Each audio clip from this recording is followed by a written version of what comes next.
I'm here to warn you about a growing threat to the laws and values of the United States from a group of religious extremists and fanatics. No, I'm not referring to so-called jihadists or Islamists or to creeping sharia.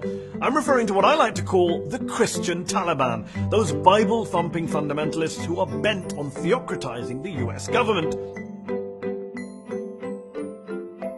There's the Attorney General of the United States, Mullah Jeff Sessions, who wants Sharia law, but of the biblical variety.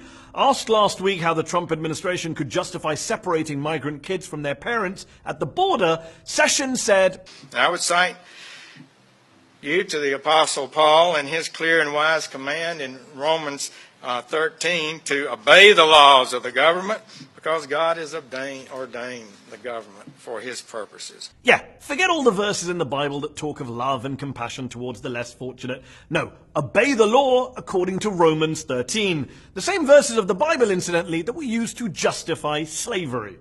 But that didn't stop White House Press Secretary Sarah Huckabee Sanders from coming out explicitly in favor of theocracy. It is very biblical to enforce the law. That is actually repeated a number of times throughout the Bible. By the way, Sarah Huckabee Sanders is the daughter of Mullah Mike Huckabee, who once called for God's law to be placed above U.S. law. And that's what we need to do, is to amend the Constitution so it's in God's standards rather than try to change God's standards so it lines up with some contemporary view of how we treat each other and how we treat the family. There's also Mullah Ted Cruz, whose victory speech at the 2016 Iowa caucuses began with, "Let me first of all say, to God be the glory."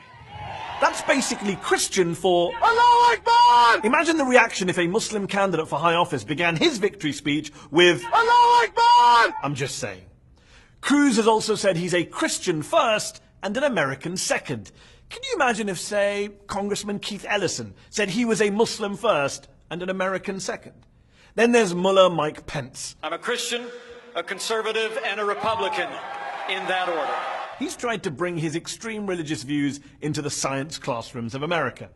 Let us demand that educators around America teach evolution not as fact, but as theory. While governor of Indiana, Pence brought in a quote-unquote religious liberty bill, which basically legalized discrimination against a vulnerable LGBTQ minority, and he literally signed that bill surrounded by these folks.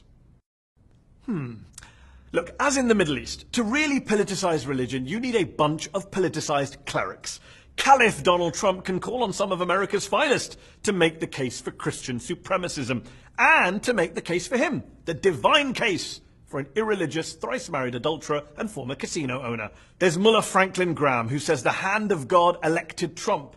There's Mullah Robert Jeffress, who says God gave Trump the authority to take out Kim Jong-un. There's Mullah Jim Baker, who says we have to obey Trump because God had him elected.